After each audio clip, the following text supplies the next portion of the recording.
पूंजीवाद से, साम्राज्यवाद से, सामंतवाद से, अरे जातिवाद से, अरे गरीबी से, अरे भुखमरी से, अरे लूट हत्या से, अरे भ्रष्टाचार से, अपराधी से भी, अपराध से भी, है हक हमारी, है जान से प्यारी, है प्यारी प्यारी, हौले बोलो, अरे धीरे बोलो।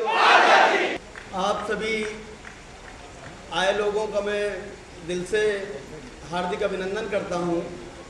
हालांकि मैं भी कुछ कहना चाहता था, लेकिन मैं अपना समय अपने छोटे भाई कन्हैया को देना चाहता हूं कि वो हम लोगों की आवाज़ को अपनी आवाज़ में पूरे देश और दुनिया तक पहुंचाए। आइए Kanhaiya ji. Comrade Kanhaiya, red salute. आइए, आप बोलिए, देश की आवाज़ है आप आवाज़। हम बोल रहे हैं, हाँ वो बोल रहे हैं, ठीक बोलिए।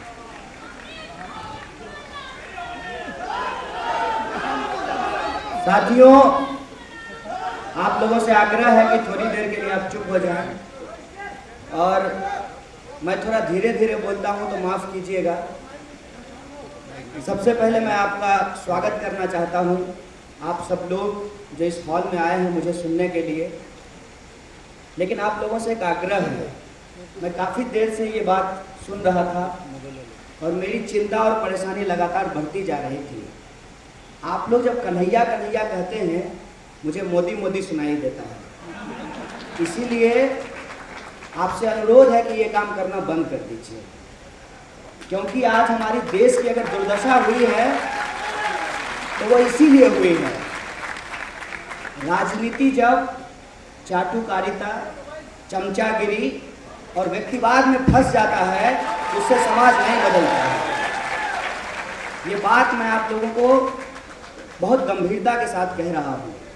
और दूसरी बात ये है कि देखिए, सेल्फी ले ले करके आज देश की जनता का जीना हराम कर दिया है।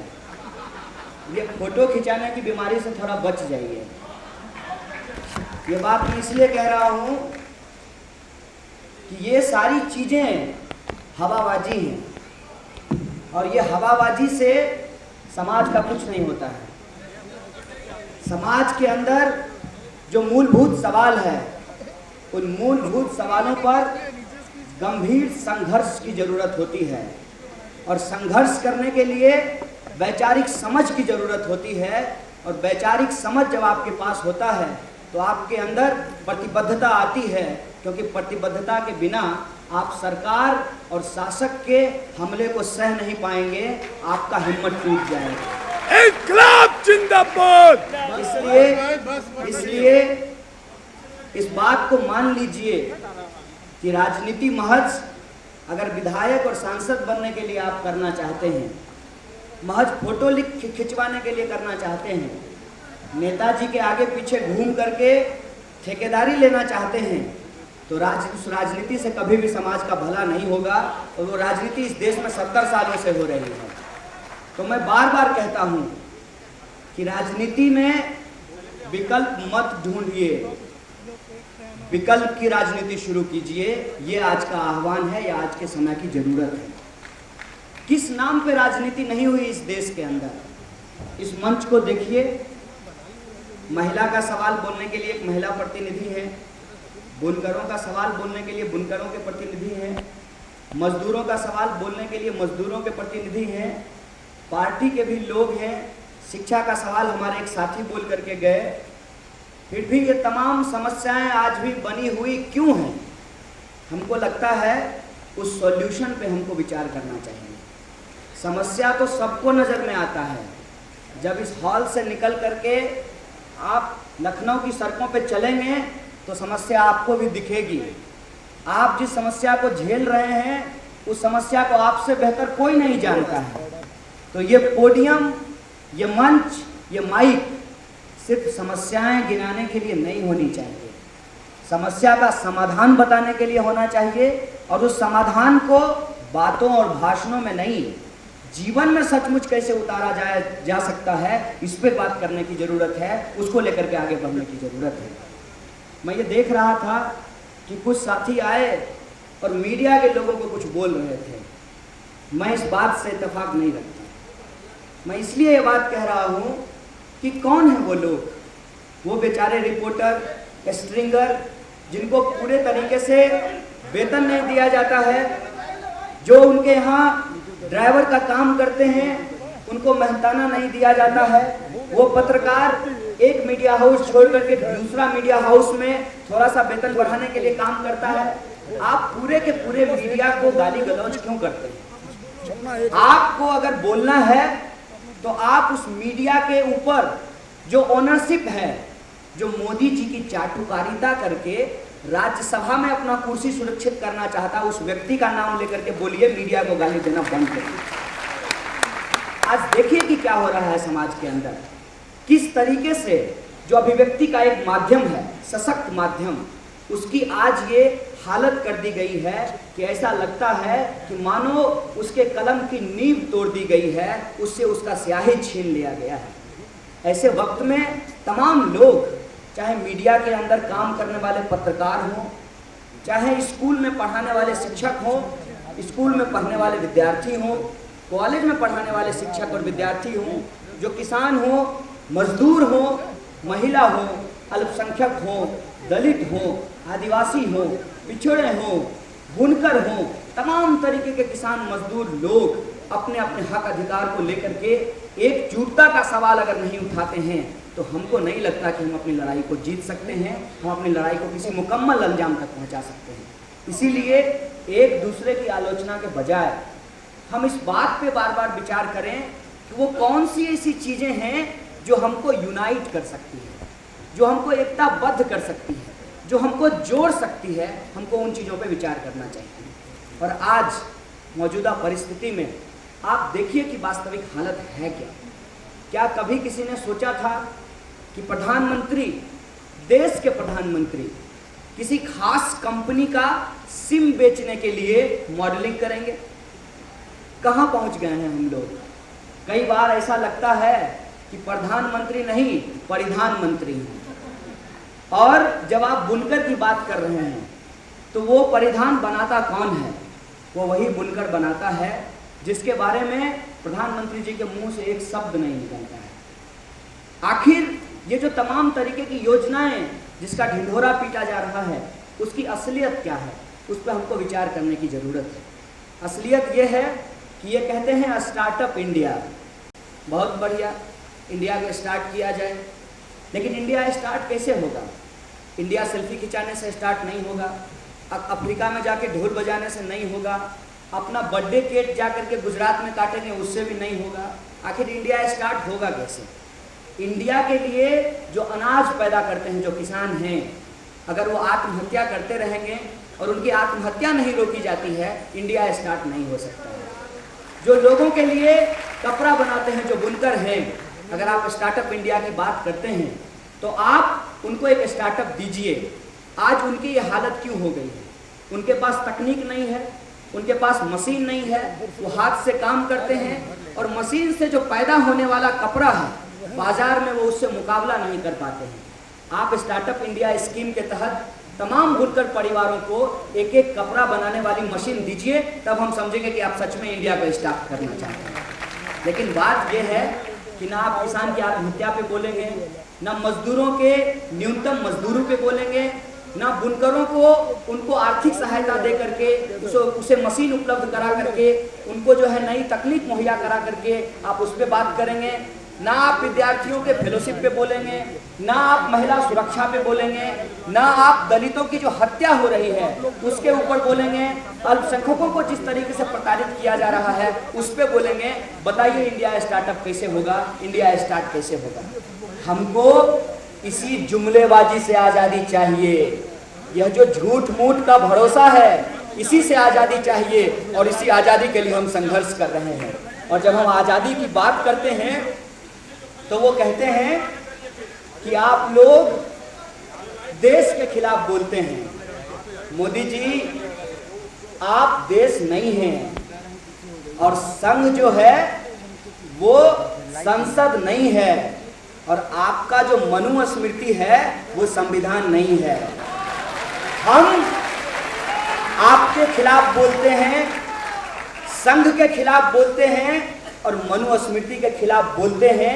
और आपको अगर लगता है कि मोदी जी के खिलाफ बोलना, संघ के खिलाफ बोलना और मनुस्मृति के खिलाफ बोलना देशद्रोह है, तो हम आपके इस देश को नहीं मानते हैं। क्यों? क्योंकि आपके इस देश में महिला के लिए कोई जगह नहीं है। मनुस्मृति में क्या कहा गया है? मनुस्मृति में कहा गया है कि महिला और पुरुष बराबर नहीं होते हैं।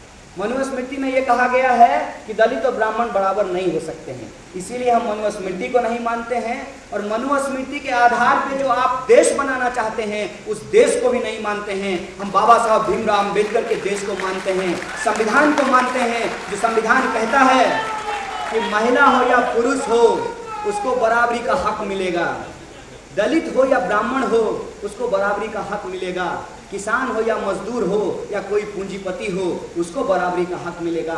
हम उस बराबरी के सिद्धांत को मानते हैं। हम बाबा साहब भीमराव अंबेडकर के देश को मानते हैं। हम उनके सपनों को सच करना चाहते हैं। और ये तमाम तरीके जो समस्याएं हैं, चाहे वो जातिवाद हो, चाहे वो पूंजीवाद हो, चाहे वो छुआछूत हो, चाहे वो पितृसत्ता हो, चाहे लोगों के मेहनत की लूट हो, हम उससे आज़ादी चाहते हैं। और एक बात और आपको बता देते हैं कि जब तक ये आज़ादी नहीं मिलेगी तब तक इस आज़ादी के लिए लड़ते रहेंगे। आपको जेल में डालना है, जेल में डाल दीजिए, गोली मार दीजिए, कुछ भी कर लीजिए, लेकिन हम अपनी आज़ादी से समझौता नहीं करेंगे। ये आज़ादी हम लेकर के रहेंगे। ये बात मैं आपको बता देना चाहता हूँ। दोस्तों, ये जो परिस्थिति है समाज के अंदर, उसको बहुत बखूबी समझने की ज़रूरत है। कितनी चालाकी से आज का जो हमारा नौजवान है उसके दिमाग में मोदी मोदी एंथम बजाया जा रहा है। भाई साहब, एक बार विचार कीजिएगा कि इस देश के अंदर जो 65% युवा नौजवान हैं उनकी जो हालत है उसके लिए कौन जिम्मेवार है? और आप जो मोदी मोदी कह रहे हैं उस राजनीति से किसका भला होने वाला है? इस पे आपको विचार करने की ज़रूरत है। हम समझते हैं कि अगर भारत एक नौजवान देश है तो 65 बरस का आदमी उसका नेता नहीं हो सकता है। लोगों को अपने मुद्दे पे, चाहे वो शिक्षा का सवाल हो या रोजगार का सवाल हो, अपने मुद्दे पे अपना नेता चुनना चाहिए जो उसकी राजनीति को आगे बढ़ा सके। और ये जो मोदी मोदी की राजनीति है, इस देश की बहुसंख्यक जनता की राजनीति नहीं है। इस बात को हमको जल्द से जल्द समझ लेने की जरूरत है। और एक साजिश और हमारे खिलाफ की जाती है। ऐसा बोला जाता है कि विद्यार्थियों का काम पढ़ाई करना है, उनको राजनीति नहीं करनी चाहिए। एकदम सही बात है। मैं इस बात से पूरी तरीके से सहमत हूँ कि विद्यार्थियों को राजनीति नहीं करनी चाहिए।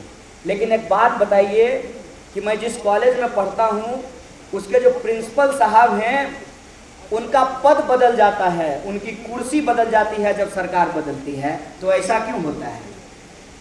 आप अगर कहते हैं कि विद्यार्थी कॉलेज में पढ़ने के लिए आए हैं तो हम भी कहते हैं कि प्रिंसिपल साहब आप पढ़ाने के लिए आए हैं। बताइए कि जब सरकार बदलती है तो लोगों के ओहदे क्यों बदल जाते हैं? वाइस चांसलर क्यों बदल जाता है? थानेदार का तबादला क्यों हो जाता है? डीएम साहब और एसपी साहब क्यों बदल जाते हैं? मैंने समझा है अपनी ज़िंदगी में कि जब कोई आपको ये कहे कि राजनीति मत कीजिए, समझ लीजिए वो आपके खिलाफ वहीं पे राजनीति कर रहा है। आपके खिलाफ वो वहीं पे राजनीति कर रहा है ये बोल करके कि आप राजनीति मत कीजिए। मैं समझना चाहता हूँ कि मेरी माँ को 3000 रुपया मिलता है, इसको कौन तय करता है? मैं मानता हूँ कि इसको संसद तय करती है और इसको राजनीति तय करती है। जब मेरी माँ का वेतन राजनीति तय करेगा, आप ही बताइए मोदी जी, हम अपनी राजनीति क्यों ना तय करें? जब हर चीज़ राजनीति से तय हो रही है, हम अपनी राजनीति तय करेंगे। और बार बार बोल रहे हैं कि हमारे लिए राजनीति का मतलब लखटकिया सूट पहन करके हवाई जहाज में दुनिया भ्रमण करने का नहीं होगा। हमारी राजनीति ये होगी कि जो आपका लखटकिया सूट बनाया है उसका बच्चा का कैसे पढ़ेगा, उसके परिवार का इलाज कैसे होगा, उसके घर पे बिजली पहुंचेगी कि नहीं पहुंचेगी, ये हमारी राजनीति है।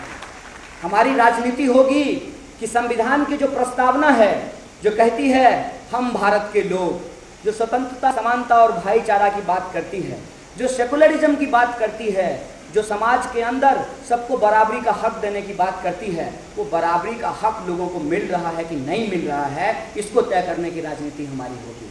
और बार बार एक सवाल हम लोगों से पूछा जाता है कि आप मोदी जी के खिलाफ क्यों बोल रहे हैं। हमने कहा कि मोदी जी से कोई व्यक्तिगत दुश्मनी नहीं है, क्योंकि मैं व्यक्तिवाद में कोई भरोसा नहीं करता हूँ। मोदी जी एक खास विचारधारा के प्रतिनिधि हैं। मुझे उस विचारधारा से दिक्कत है, उस संगठन से दिक्कत है जिसने हिंदुस्तान को तोड़ने की बात की थी। ये लखनऊ की सरजमी है, यहाँ मैं दूसरी बार आया हूँ। पहली बार आया था जब ऑल इंडिया स्टूडेंट फेडरेशन की 75वीं वर्षगांठ मनाई जा रही थी, उसी हॉल में, गंगा देवी मेमोरियल हॉल में मैं वहाँ आया था और इस देश की आज़ादी के बारे में चर्चा की गई थी। तब मुझे पता चला कि इस देश के आज़ादी के संघर्ष के लिए कितने लोगों ने अपनी कुर्बानी दी, कितने लोगों ने अपना जान दिया। और ये वो लोग हैं, मोदी जी जिसका फोटो लगाना चाहते हैं संसद भवन में, ये वो लोग हैं जो देश के आज़ादी के आंदोलन से गद्दारी किए। मुझे भरोसा है लखनऊ की जो तहजीब है, जो ज्ञान की परंपरा है उसके ऊपर, फिर भी मैं आपसे एक बात शेयर करना चाहता हूँ। ये वो हिंदू महासभा है जो सबसे पहले भारत को 2 टुकड़े में बांटने की बात की। ये वो हिंदू महासभा है जिसके सावरकर साहब ने 2 नेशन थ्योरी दी और कहा कि भारत को हिंदू और मुसलमान के आधार पर बांट देना चाहिए। ये बांटने की राजनीति और अंग्रेजों से माफ़ी मांगने की राजनीति इनकी कोई नई नहीं है। ये तब से किए जा रहे हैं जब से पैदा हुए हैं। और हमारी जो पैदाइश है ऑल इंडिया स्टूडेंट फेडरेशन की, हम तब से लड़े जा रहे हैं, हम जब से पैदा हुए हैं, क्योंकि हमारा इतिहास आज़ादी के आंदोलन के लिए लड़ने के लिए इतिहास है। उस वक्त अंग्रेजों से आज़ादी के लिए लड़ रहे थे, साम्राज्यवाद से गुलामी की आज़ादी के लिए लड़ रहे थे। और आज जो साम्राज्यवाद के चेले चपाटे हैं, जो भारत की संप्रभुता को अमेरिका के हाथों गिरवी रख देना चाहते हैं, उनसे आज़ादी के लिए लड़ रहे हैं। देश के अंदर जो भूखमरी और गरीबी है उससे आज़ादी के लिए लड़ रहे हैं। और मैं इनको बार बार बता देना चाहता हूँ कि मोदी जी आपके लिए जो मोदी मोदी करता है वो स्वार्थ में करता है। आपके लिए जो लोग यह बात मीडिया पे बार बार लिखते हैं कि देश का प्रधानमंत्री कैसा हो, नरेंद्र मोदी जैसा हो, वो इसलिए करता है कि किसी दिन मोदी जी के साथ फ़ोटो खिंचवा करके 5 लाख 10 लाख 5 करोड़ 10 करोड़ का ठेका ले लेंगे, अपना जीवन सफल कर लेंगे। लेकिन हमारे साथ जो लोग आज़ादी आज़ादी करते हैं वो निस्वार्थ लोग हैं, उनको कोई किसी से मिलता नहीं है, वो समाज को बेहतर करने का सपना देखते हैं। और याद रखिएगा कि आज़ादी के सपना रखने वाले जो आज़ादी के दीवाने हैं, निस्वार्थ तरीके से समाज को जो बेहतर बनाना चाहते हैं और जो खुद का जीवन बेहतर करना चाहते हैं, आज़ादी से जिनका कोई लेना देना नहीं है, जिनका अंग्रेज़ों से याराना है, इस दोनों की लड़ाई में मैं बार बार कहता हूँ कि ये ताकतें हारेंगी, संघिस्तान हारेगा और हिंदुस्तान जीतेगा। इस बात को मैं आपको कह देना चाहता हूँ। आप कितनी भी कोशिश कर लीजिए, ये हर जगह जा कर के क्या करते हैं, ये जब मैं बोलने जाता हूँ तो इनके कुछ भारे के लोग होते हैं जो बैठ करके हॉल के बीच में जूता फेंकते हैं और कहते हैं कि इसको बोलने नहीं देंगे। मैं कहता हूं कि आइए मोदी जी, आप लोकतंत्र में विश्वास करते हैं, आप कहते हैं कि मैं देश का चुना हुआ प्रधानमंत्री हूं, आइए आप अपने समर्थकों के साथ आइए और मंच पे बैठ करके हमारे साथ विमर्श कीजिए, बहस कीजिए, सबको सुनने दीजिए। देखते हैं कि किसकी बात में ताकत है, किसकी बात को जनता समझता है, किसकी बात को जनता मानता है, ये करने दीजिए। क्यों डर लगता है आपको? आप अपनी बात रखिए, आप अपना विचार रखिए, मैं अपनी बात रखूंगा, हम अपना विचार रखेंगे। देखते हैं कि जनता किसको पसंद करती है। आपको बोलने देने से डर क्यों लगता है, ये सवाल मैं आपसे पूछना चाहता हूँ। क्योंकि आपकी विचारधारा एक कमज़ोर विचारधारा है। आपकी विचारधारा एक ऐसी विचारधारा है जो हिंदुस्तान की विरासत को अपने आप में नहीं समेटता है। कैसे तय करेंगे आप? बिहार का एक मुसलमान जो दाल भात खाता है और केरल का एक मुसलमान जो इडली डोसा खाता है, आप उसको एक ही तरीके से एक तराजू पे तौल करके अल्पसंख्यकों को टारगेट करके उसका जान लेना चाहते हैं। आपको इस देश का कल्चर नहीं मालूम है, आप नहीं जानते हैं कि हिंदुस्तान के समाज की तहजीब क्या है। आपको नहीं मालूम है कि कटिहार के अंदर जो बिहार का एक इलाका है, मुसलमान भी छठ पूजा करता है, इस बात की आपको जानकारी नहीं है। आप नहीं जानते हैं कि इस देश के अंदर किस तरीके की संस्कृति रही है। कश्मीर से लेकर के कन्याकुमारी तक हर 10 किलोमीटर में संस्कृति बदल जाती है, भाषा बदल जाती है, बोली बदल जाती है। आप बताइए कि एक राष्ट्र, एक दल और एक नेता के सिद्धांत को आप इस देश में कैसे लागू करा पाएंगे? ये बात मैं आपसे पूछना चाहता हूँ। कैसे आप कहेंगे कि पूरे हिंदुस्तान के लोगों को ढोकला खाना पड़ेगा? अगर आप ये बात नहीं बोल सकते हैं तो आप कैसे कह सकते हैं कि कौन क्या खाएगा, कौन क्या नहीं खाएगा? इस बात को आप कैसे तय कर सकते हैं? हम कहते हैं कि भारत के सामने अगर कोई एक विकल्प हो सकता है तो वो लोकतंत्र का विकल्प है। भारत को बेहतर बनाने का अगर कोई एक रास्ता हो सकता है तो वो संविधान का रास्ता है। भारत के सामने अगर हमको भारत को एकजुटता का सवाल उठाना है, इसको एकजुट करके दुनिया के अंदर एक बेहतर संदेश देना है, शांति का संदेश देना है, तो हमको विविधता में एकता की बात करनी पड़ेगी। लेकिन हुआ क्या? अखलाक को इसलिए मार दिया गया कि उसके पर आरोप था कि उसके यहाँ बीफ मिला हुआ था। और पूरे देश के अंदर अभी कल की घटना है, मोहम्मद अयूब नाम के लोगों को लिंचिंग करके मार दिया गया गुजरात के अंदर। और ये तब घटना हुई है जब मोदी जी केक काटने के लिए गए हैं।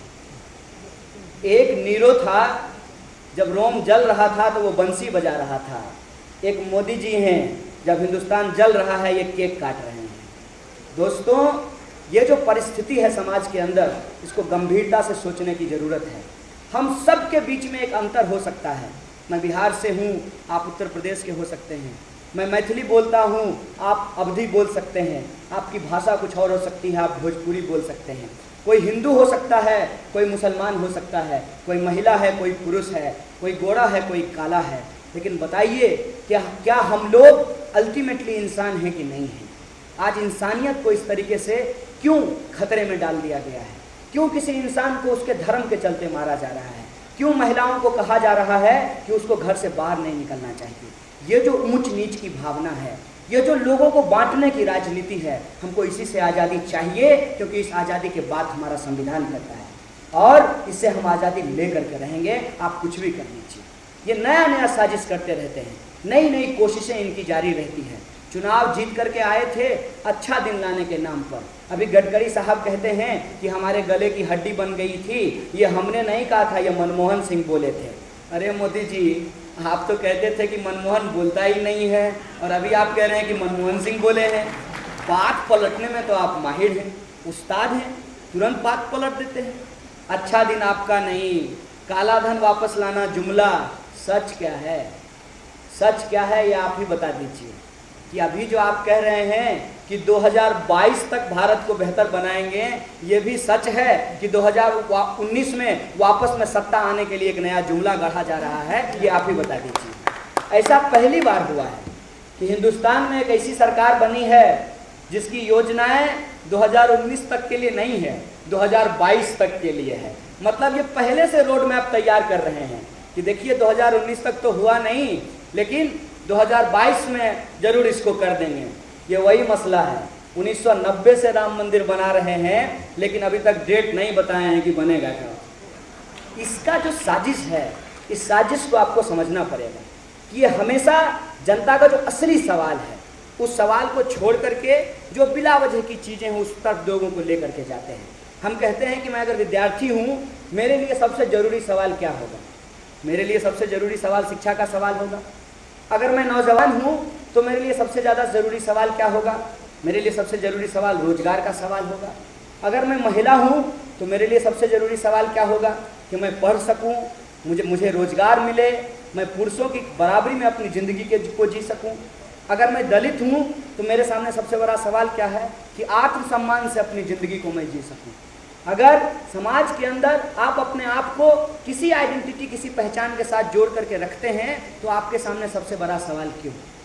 और आप देखिए कि किसी भी सवाल पे आज के समय में बमुश्किल कोई राजनीतिक दल है जो गंभीरता से काम करती है। उत्तर प्रदेश आया हूँ, उत्तर प्रदेश में मुख्यमंत्री भी महिला रही हैं, लेकिन बताइए कि इस हॉल में कितनी महिलाएं बैठी हुई हैं? एक व्यक्ति के कल्याण से पूरे समाज का कल्याण नहीं हो जाता है। एक चाय वाले के बेटे के प्रधानमंत्री बन जाने से सभी चाय बेचने वाले के बच्चे का कल्याण नहीं हो जाता है। ऐसा अगर देखेंगे तो इस देश में कई सालों से पिछड़े मुख्यमंत्री रहे हैं, लेकिन पिछड़ों का कल्याण नहीं हुआ है। इस सवाल को हमको गंभीरता से सोचने की ज़रूरत है। जब तक हम समाज में महिलाओं का सम्मान नहीं करते हैं, और महिलाओं की सम्मान की बात करेंगे तो कितनी अजीब स्थिति है। छोड़ दीजिए एक आम महिला की, मुख्यमंत्री रही हुई महिला के बारे में कहा जाता है कि वो बेश्या है, और उनके जवाब में उनके जो मैंने कहा चाटुकारिता हमारी राजनीति में कूट कूट करके भरी हुई है, तो उसके जवाब में क्या बोलते हैं कि उसकी बेटी को हाजिर करो। मतलब इधर काटो तो मेरी उंगली, उधर काटो तो मेरी उंगली। भाई साहब अल्टीमेटली परेशान तो महिला ही हो रही है, चाहे बीजेपी वाले बहन मायावती जी को कुछ बोलें या बसपा वाले वो जो बोलने वाला व्यक्ति है उसकी बेटी के बारे में कुछ बोलें। अंततः आप ये दिखाते हैं कि पुरुष किस तरीके से महिलाओं को दोयम दर्जे का समझते हैं। जब तक हम महिलाओं को पुरुषों के बराबर लेकर के नहीं आते हैं, हम कैसे समतामूलक समाज बनाएंगे। जब तक हम राजनीति के अंदर महज वोट को छोड़ करके, इसीलिए हमने कहा कि चाय वाला का बेटा प्रधानमंत्री बन जाने से चाय वाले का कल्याण नहीं हुआ है। महज वोट की राजनीति को छोड़ करके जब तक हम सच में लोगों के इमेंसिपेशन की बात नहीं करते हैं, चाहे वो दलित हों, पिछड़े हों, अल्पसंख्यक हों, आदिवासी हों, गरीब और किसान हों, तब तक समाज का इमेंसिपेशन नहीं हो सकता है। और इस वोट की राजनीति में जो जाति का सवाल उठ करके आता है वो महज चुनाव जीतने के लिए होता है। अगर सच में हम किसी खास जाति की राजनीति कर रहे हैं तो हमको देखना चाहिए कि उनके शासनकाल में जो ओबीसी होने का दावा करते हैं ओबीसी का कल्याण कितना हुआ है। हम ये देखना पड़ेगा कि जो दलित होने का दावा करते हैं उनके शासनकाल में दलितों का कल्याण कितना हुआ है। ये सवाल एक गंभीर सवाल है। इस गंभीर सवाल पे अगर हम गंभीरता से विचार नहीं करेंगे तो मैं कह देता हूँ कि राजनीति महज अपनी व्यवस्था को ठीक करने के लिए होगी, सामाजिक व्यवस्था को ठीक करने के लिए नहीं होगी। और जब राजनीतिक व्यवस्था सामाजिक व्यवस्था को ठीक करने के लिए नहीं होती है तो वो राजनीति समाज के लिए खतरनाक होता है, आने वाली नस्ल के लिए खतरनाक होता है। इसीलिए मैं यहाँ से इस मंच से उत्तर प्रदेश के युवाओं और छात्रों से ये अपील करना चाहता हूँ कि आने वाले चुनाव में बेशक आप जो है चुनाव ना लड़ रहे होंगे, लेकिन उस चुनाव में आपका मुद्दा जरूर होना चाहिए और तमाम राजनीतिक पार्टियों के ऊपर ये दबाव होना चाहिए कि सबको शिक्षा, सबको काम का सवाल आपको चुनाव का सवाल बनाना पड़ेगा। अगर आप इस सवाल को नहीं उठाते हैं, जात के नाम पे आपको वोट नहीं करेंगे, जात के नाम पे आपको मंत्री नहीं चुनेंगे, ये बात आपको कहना पड़ेगा। और महज घोषणा पत्र में नहीं, घोषणा पत्र तो बहुत लंबा चौड़ा इस देश में लिखा जाता है। वो जो सवाल है कि सबको शिक्षा मिलना चाहिए, वो जो सवाल है कि सबको रोजगार मिलना चाहिए, वो घोषणा पत्र से बाहर निकल करके जमीन पे उतरना चाहिए।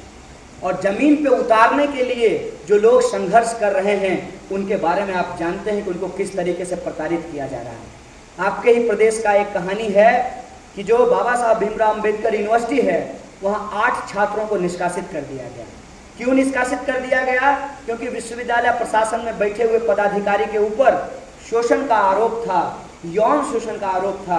उसका वो विरोध कर रहे थे तो आज उनको कॉलेज से बाहर निकालने का रास्ता दिखा गया। आज के अखबार में आया है कि हैदराबाद में फिर से एक पिछड़े लड़के ने पंखे से लटक करके अपनी जान ली थी। आज आप देखिए कि पूरे देश के अंदर क्या हो रहा है। जब साहेब गुजरात गए हैं तो 200 से ज़्यादा लोगों को गिरफ्तार किया गया है, उसमें जिग्नेश मेवानी को भी गिरफ्तार किया गया है। देखिए कश्मीर के अंदर 86 लोग, सरकारी आंकड़ा बता रहा हूँ, 86 लोग मारे जा चुके हैं और उनके मानवाधिकारों की जो बात करता है उसको उठा करके जेल में डाल दिया गया है।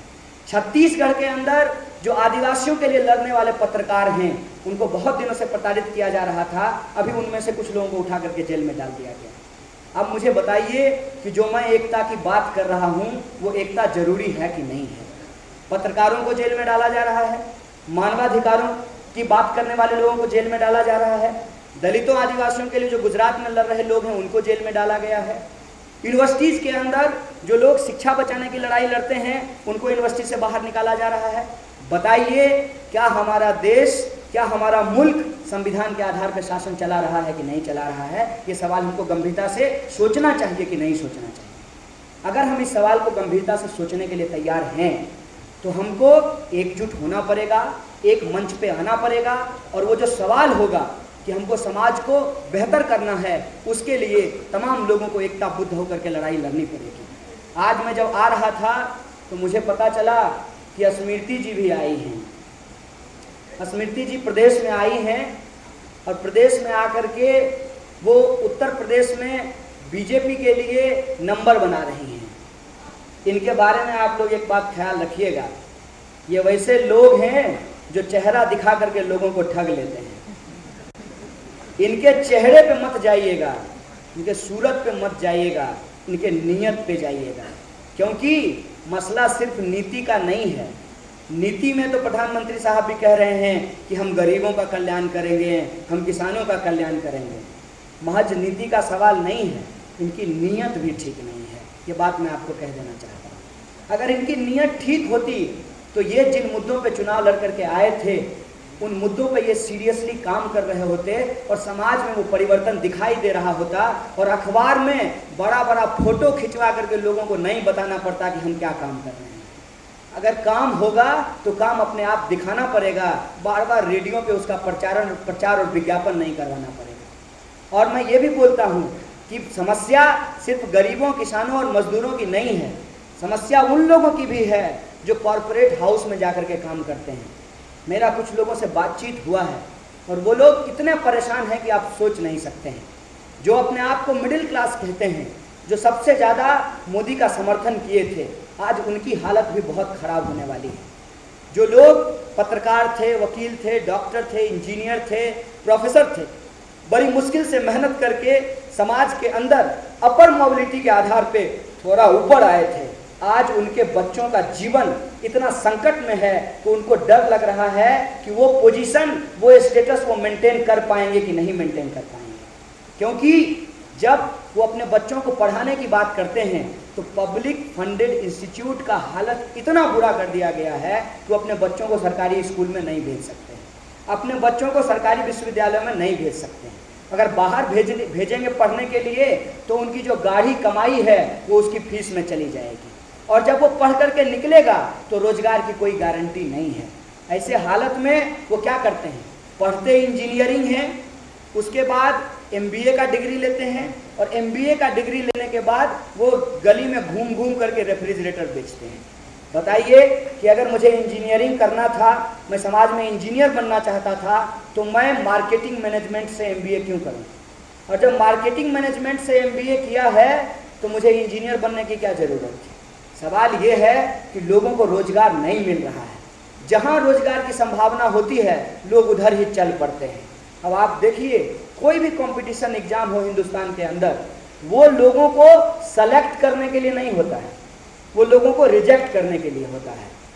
अगर कुर्सी पे जगह, ये जो मंच है इस पे 10 लोगों के बैठने की जगह है और बाहर लाइन 10,000 की है, तो परीक्षा किस लिए ली जाएगी?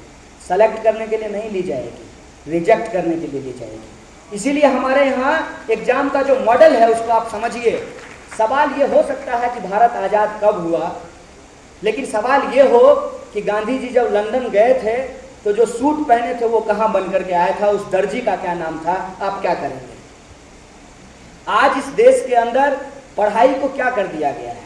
पढ़ाई को डिग्री खरीदने का एक माध्यम बना दिया गया है। ज्ञान से कोई लेना देना नहीं है, बस डिग्री लीजिए और डिग्री ऐसी लीजिए जिससे जल्दी से जल्दी रोजगार मिल जाए। अभी हमारे कुछ पत्रकार साथी बैठे हुए हैं, उनसे वो खुद अपने आप में विचार करें कि जब वो पत्रकारिता में आए थे उससे पहले कितने लोग सोचे थे कि वो पत्रकार बनेंगे। कुछ लोग इंजीनियरिंग किए, कुछ लोग ह्यूमैनिटीज में जाकर के पढ़े, कुछ लोग साइंस पढ़े थे, लेकिन जब रोजगार नहीं मिला तो सोचे 1 साल का डिप्लोमा करके पत्रकार बन जाते। और पत्रकारिता में जब आ गए हैं तब भी उनके साथ क्या होता है, जो वो लिखना चाहते हैं वो लिखने नहीं दिया जाता है। एडिटर कहता है कि इस लाइन को डिलीट कर दो, क्यों? क्योंकि सरकार गुस्सा जाएगी और ऐड नहीं मिलेगा। ये स्थिति है तमाम तरीके के प्रोफेशन में।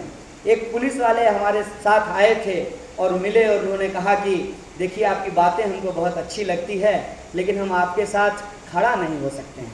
हम बोले हम आपकी मजबूरी समझते हैं कि आप अगर हमारे साथ खड़ा हो जाएंगे तो आपको लखनऊ से उठा करके लखीमपुर खीरी भेज दिया जाएगा, ये बात हम समझते हैं। ये जो पूरा का पूरा व्यवस्था है जिसमें आप करप्शन को, जिसमें आप चाटुकारिता को, चमचागिरी को संस्थागत तरीके से पोष रहे हैं, कैसे वहाँ से एक बेहतर इंसान पैदा होगा? जहाँ तैयार होना चाहिए विश्वविद्यालय में लोग, वहाँ उसको विश्वविद्यालय को आपने डिग्री बेचने की मशीन बना दी। डिग्री लेकर के वो नौकरी की तलाश में इधर उधर भटक रहा है। उसको जब नौकरी नहीं मिलेगी तो वो देश के बारे में कैसे सोचेगा। तो लूट है मेहनत की, इसके खिलाफ उनको सोचने की फुर्सत नहीं है। सोचने की फुर्सत इसलिए नहीं है कि इंसान को इंसान नहीं रहने दिया गया है, इंसान को मशीन बना दिया गया है। मेरे दोस्त काम करते हैं कॉर्पोरेट हाउस में, और जब फ्राइडे होता है तो कहते हैं कि आज चिल मारेंगे। हम बोले आज ही क्यों चिल मारोगे, मंडे को चिल क्यों नहीं मारोगे? बोला मंडे को टाइम नहीं मिलता है। सुबह उठते हैं, भाग करके तैयार होकर के ऑफिस जाते हैं, 16 घंटा काम करके आते हैं, शरीर की ये हालत नहीं होती है, व्हाट्सएप पे मैसेज देखते देखते सो जाते हैं। और फ्राइडे नाइट जो होता है, क्योंकि सैटरडे ऑफ होता है, वो उनके लिए चिल मारने का दिन होता है। इसीलिए दिल्ली के अंदर एक आंकड़ा निकला है, सैटरडे नाइट को सबसे ज़्यादा रोड एक्सीडेंट की घटना होती है, और उसमें 2 तरीके के लोग सबसे ज़्यादा मरते हैं। एक वो जो 30 मिनट में पिज्ज़ा डिलीवरी करने वाले हैं, और एक वो जो 30 मिनट में पिज्ज़ा रिसीव करने वाले हैं। इन 2 लोगों की मौत सबसे ज़्यादा होती है सैटरडे नाइट को शराब पीकर रोड दुर्घटना में। कैसा समाज बना रहे हैं हम, कैसे लोग हम बना रहे हैं, जहाँ संवेदना नहीं बची है, इंसान मशीन हो गया है। मैं कह रहा हूँ कि इस देश का बहुसंख्यक आबादी, चाहे वो कॉरपोरेट में काम करने वाला हो, चाहे वो खेत में काम करने वाला हो, या सीमा पे जान देने वाला हो, बहुसंख्यक आबादी आज परेशान है, उसके जीवन में दिक्कतें हैं, और उन दिक्कतों को लेकर के सरकारें कुछ नहीं कर रही है। क्या हम इस बात को नहीं समझेंगे कि हम कौन लोग हैं? मेरा बाप खेती करते करते खेत में मर गया, और जब कर्जा नहीं दे पाया तो फांसी लगा करके हमारा चाचा जान दे दिया। हमारा भाई देश की रक्षा करते करते बॉर्डर पे जान दे दिया, और जब हम उनके हक की बात करते हैं तो हमको कहता है कि तुम सड़क पे जान दे दो। हम कहते हैं कि मोदी जी कब तक हम जान देते रहेंगे, आपकी बारी भी आएगी और हम हर एक जान का हिसाब आपसे लेंगे। ये बात मैं आपको कह देना चाहता हूँ। कब तक आप ठगते रहेंगे, कब तक एक किसान के बेटे को फौज से भिड़ाते रहेंगे? उनको शायद हमारा इतिहास नहीं मालूम है। हमारे परिवार के लोग स्वतंत्रता सेनानी थे, हमारे नाना स्वतंत्रता सेनानी थे, और उनको स्वतंत्रता सेनानी का पेंशन मिलता था। और ये अंग्रेजों से चापलूसी करने वाले, देश को जाति और धर्म पे बांटने वाले मुझे देशभक्ति का सर्टिफिकेट थमा रहे हैं। नहीं चाहिए आपके देशभक्ति का सर्टिफिकेट। देश हमारा है, हमको पता है कि इसकी भक्ति हमको कैसे करनी है, इसीलिए हम देश की बात कर रहे हैं। क्योंकि आप देश नहीं हैं, इसीलिए हम आपके खिलाफ बात कर रहे हैं, और आपके खिलाफ बात करने से हमको कोई घबराहट नहीं होती। और हमारा बात, हमारी बातें, हमारी लड़ाई इस देश को बेहतर बनाने की लड़ाई है। और आप जो बोलते हैं बार बार कि हम हिंदू राष्ट्र बनाएंगे, तो उस पर भी हमारा एक बहुत बड़ा सवाल है। इस देश के अंदर अगर 80% हिंदू आबादी है, तो इस देश के अंदर जो गरीब लोग हैं, उस गरीब में भी 80% गरीब हिंदू होंगे कि नहीं होंगे? ये बात मुझे आप बताइए। अगर 80% गरीब हिंदू होंगे, तो आप जो लोगों के खिलाफ नीतियां बनाते हैं, आप जो देश को बेचने का काम करते हैं, आप बताइए कि आप हिंदुओं के पक्ष में काम करते हैं कि हिंदुओं के खिलाफ काम करते हैं? ये सवाल मैं आपसे पूछना चाहता हूँ। आप जब इस देश के अंदर FDI लेकर के आएंगे, फॉरेन डायरेक्ट इन्वेस्टमेंट, प्रत्यक्ष विदेशी निवेश खुदरा क्षेत्र में, बताइए लखनऊ की सड़कों पे किसका दुकान बंद होगा? सिर्फ मुसलमानों का दुकान बंद होगा कि हिंदुओं का दुकान भी बंद होगा? ये सवाल मैं आपसे पूछना चाहता हूँ। ये जात धर्म के नाम पे देश को बांटने की राजनीति बंद कीजिए। हिंदू हो या मुसलमान हो, सबके पास पेट है, सबको रोजगार की जरूरत है। अगर आप उसके लिए कुछ नहीं कर रहे हैं, तो आप हमको धर्म का पाठ पढ़ाना बंद कीजिए। हम समझते हैं कि हमारा धर्म कभी नहीं कहता कि दूसरे धर्म के लोगों का जान ले लो। और आप ये लव जिहाद, ये जो है घर वापसी, 4 बच्चा 10 बच्चा, गाय गोबर, बीफ सुअर, ये करना बंद कीजिए। ये आपका धंधा है, ये हमारा काम नहीं है, इससे हमारा कोई इंटरेस्ट नहीं है, इससे हमारा कोई लेना देना नहीं है। और ये जो समाज के अंदर नफरत की राजनीति है, इसको छोड़ करके हमको अपने मुद्दे पे आने की ज़रूरत है। और मुद्दा जो मैं बोल रहा हूँ वो महज सरकार का क्रिटिसिज्म नहीं है, मैं उसका कॉन्क्रीट एग्जाम्पल, आपको ठोस उदाहरण मैं आपके सामने दे रहा हूँ। क्या कहा था इन्होंने? इन्होंने कहा था कि 1 साल में 2 करोड़ रोजगार पैदा करेंगे। सरकार का डेटा है, सरकार कहती है कि 1 साल में 1,35,000 लोगों को रोजगार दिया गया। मुझे बताइए कि आप 125 करोड़ लोगों के देश की बात करते हैं, 125 करोड़ लोगों का नेता होने की बात करते हैं और आप 2 करोड़ लोगों को रोजगार नहीं दे पाए। आपके वादा कहाँ गया, आपका इरादा कहाँ गया, ये सवाल मैं आपसे पूछना चाहता हूँ। एक सवाल उठा करके बता दीजिए। योजना आयोग को बंद कर दिया गया। योजना आयोग को बंद करने के बाद जो उसके अंतर्गत SC ST पिछड़ा तमाम महिला तमाम तरीकों को जो फंड दिया जाता था, उस फंड का आवंटन बंद कर दिया गया। एक तरफ SC ST पिछड़ा का फंड बंद कर दीजिए और दूसरी तरफ कहिए कि हम तो पिछड़ा प्रधानमंत्री हैं। देखिए, ये चालबाजी करना बंद कीजिए, आपका हकीकत हमको समझ में आता है। और ये जो एंटी पीपल पॉलिसी है, इस पॉलिसी को हम लोगों के बीच लेकर के जाएंगे। ना आपकी पुलिस रोकेगी, ना आपका सेडिशन का कानून रोकेगा, ना आपका जूता रोकेगा, ना आपका टमाटर रोकेगा। ये बात हमको रोकने वाला नहीं है। एक जगह जब टमाटर फेंका गया तो हमने कहा कि फेंक क्यों रहे हो, दे ही दो, इसका खाना बना लेंगे, क्योंकि टमाटर तुम्हारे राज्य में बहुत महंगा है। हमको खाने के लिए टमाटर नहीं है, तुमको फेंकने के लिए टमाटर है। बहुत अच्छी बात है। हमको इसी गैर बराबरी की व्यवस्था से आज़ादी चाहिए और ये आज़ादी हम लेकर के रहेंगे। ये बात हमको हमने कहा। दोस्तों, बातें करने के लिए बहुत सारी है, बहुत सारी बातें की जा सकती हैं, लेकिन जब हम समाधान की बात करते हैं तो उस समाधान में हम ये कह रहे हैं कि इस देश के अंदर किसान जो आत्महत्या कर रहे हैं उनके कर्जे को माफ़ करना पड़ेगा।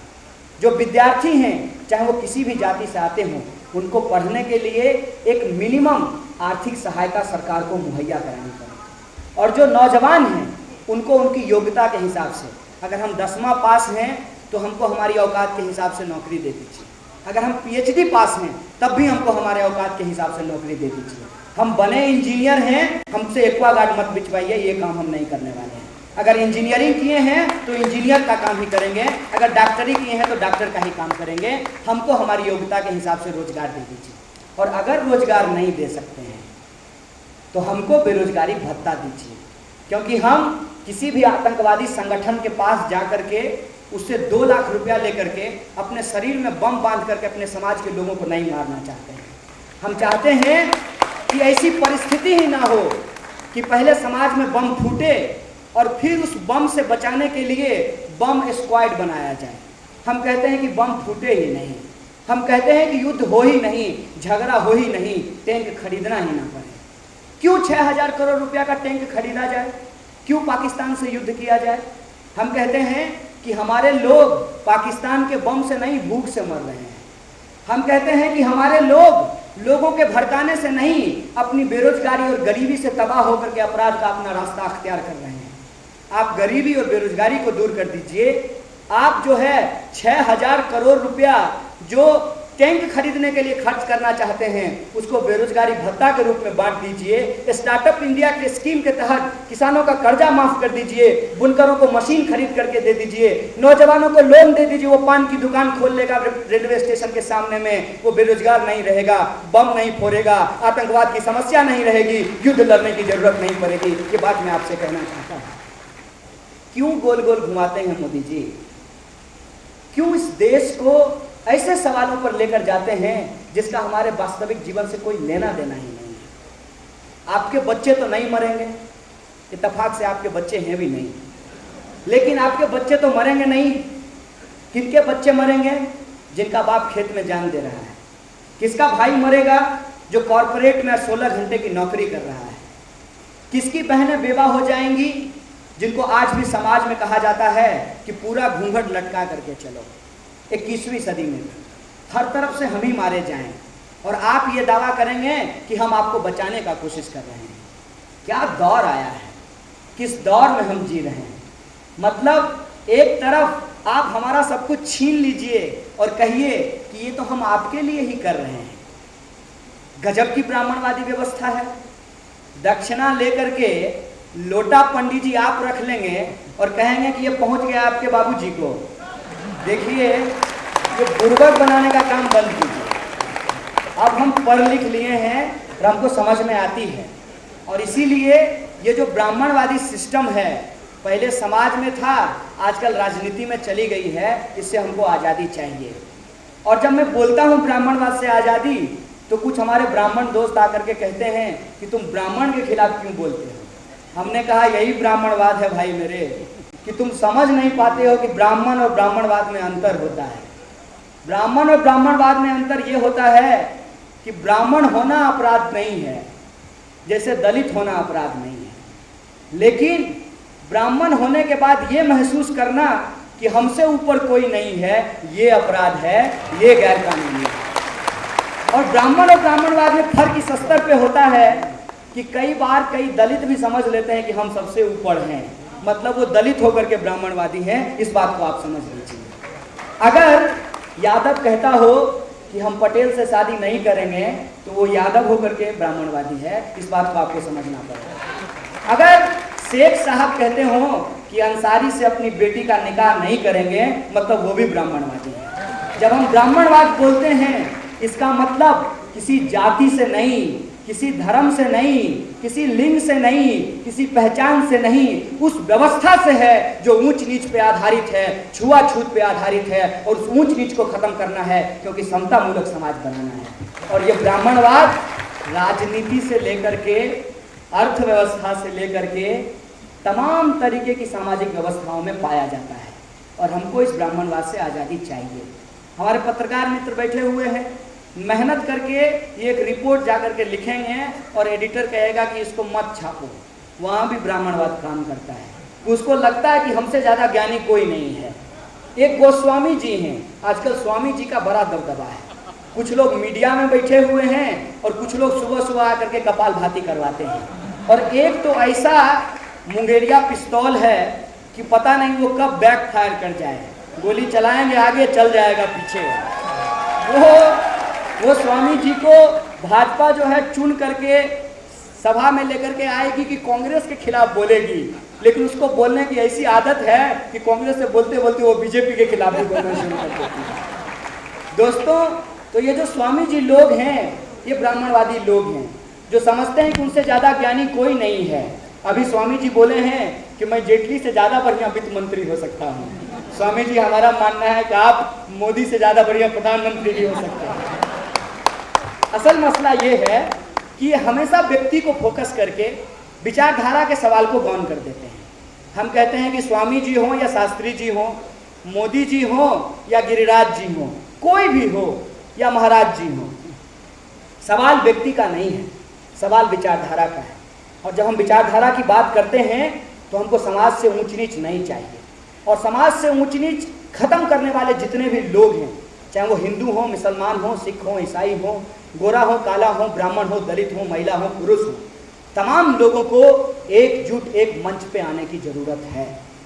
और समानता की बात सिर्फ और सिर्फ वोट के आधार पर नहीं, शिक्षा के आधार पर भी, जिसकी बात हमारे साथी कर रहे थे कि जब वोट बराबर है तो अधिकार बराबर क्यों नहीं।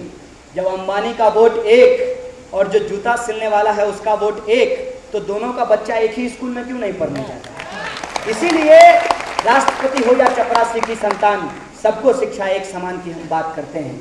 सबको उसकी योग्यता के आधार पे एक समान रोजगार देने की बात करते हैं। इसीलिए हम कहते हैं कि जो भी हमारे समाज के बेस हैं, बुनियाद हैं, उनके हर हाल में हमको रक्षा करनी पड़ेगी। चाहे वो किसान हो, बुनकर हो, मजदूर हो, उनके हक और अधिकार की बात करनी पड़ेगी। और यह जो लड़ाई है, ये बराबरी की लड़ाई है। इस बराबरी की लड़ाई में मैं कहता हूँ कि ये लड़ाई, ये रास्ता अंबेडकर का रास्ता है। और जो लोग इस लड़ाई को कमजोर करना चाहते हैं, वो गोलवलकर का रास्ता है। और अंबेडकर और गोलवलकर की इस लड़ाई में अंबेडकर के सिपाही जीतेंगे, ये बात मैं उनको बता देना चाहता हूँ। इसीलिए हमारा जो नारा है जय भीम लाल सलाम, उसका मतलब ये है कि बाबा साहब भीमराव अंबेडकर ने, कबीर ने, पेरियार ने, संत तुकाराम ने, अन्ना भाऊ साठे ने, तमाम तरीके के लोगों ने बराबरी की बात की है। उस संतों की परंपरा को, उस बराबरी के संघर्ष को, उस दर्शन को, उस सिद्धांत को हमको आगे लेकर के जाना है। जय भीम के नारे को बुलंद करना है, भूल जोहार के नारे को बुलंद करना है। और दूसरी तरफ मार्क्स, लेनिन, चे, माओ और तमाम तरीके के जो भगत सिंह, ये तमाम जो क्रांतिकारी लोग हैं जो समाज के अंदर आर्थिक समानता की बात करते हैं, इस सामाजिक समानता और आर्थिक समानता के सिद्धांत को एक करके, जय भीम लाल सलाम के नारे को आगे बढ़ा करके, जन आंदोलनों को एक साथ करके एक रेनबो कोलिशन बना करके इस जो एक रंग पे सब रंग की लड़ाई है, सब रंग को जिताना चाहते हैं, इंद्रधनुषी क्रांति लाना चाहते हैं, जय भीम का नारा लगाना चाहते हैं और समानता को स्थापित करते हुए असमानता को परास्त करना चाहते हैं, तो इस लड़ाई में हमारा साथ दीजिए, एकजुट होकर के लड़िए, क्योंकि बिन लड़े न कुछ भी मिलता है, बिन हवा न पत्ता हिलता है। हमको लड़ना पड़ेगा, वो हवा, वो बदलाव की हवा को उठानी पड़ेगी। चुनाव की हवा भी चलेगी, उसमें हम बदलाव की हवा चलाएंगे और वो बदलाव की हवा समाज में बेहतरी के लिए होगा, मुख्यमंत्री और प्रधानमंत्री बनाने के लिए नहीं होगा। ये सवाल आज हमारे सामने है। इन्हीं शब्दों के साथ आप तमाम लोगों का एक बार फिर से शुक्रिया अदा करते मैं आपसे विदा लेना चाहूंगा। शुक्रिया। इनकलाब जिंदाबाद। आजादी आजादी। आप कुछ लोगों का अनुरोध है कि आजादी का स्लोगन हो, आप बस पीछे से आजादी कहिएगा।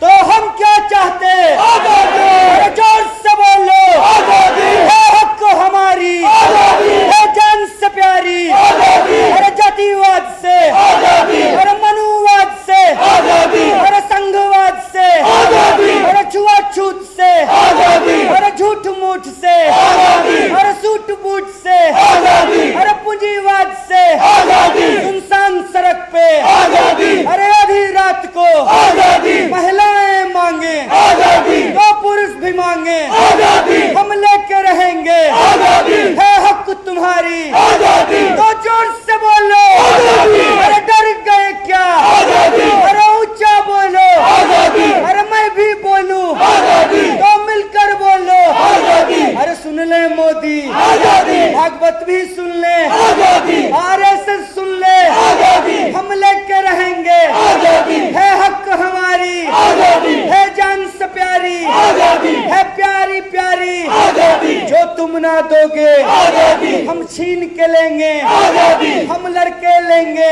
आजादी, तुम कुछ भी कर लो आजादी, हम लेके रहेंगे आजादी, तुम पुलिस बुलाओ आजादी, तुम डंडे मारो आजादी, तुम जेल में डालो आजादी, सेडिशन लगाओ आजादी, हम नहीं रुकेंगे आजादी, हम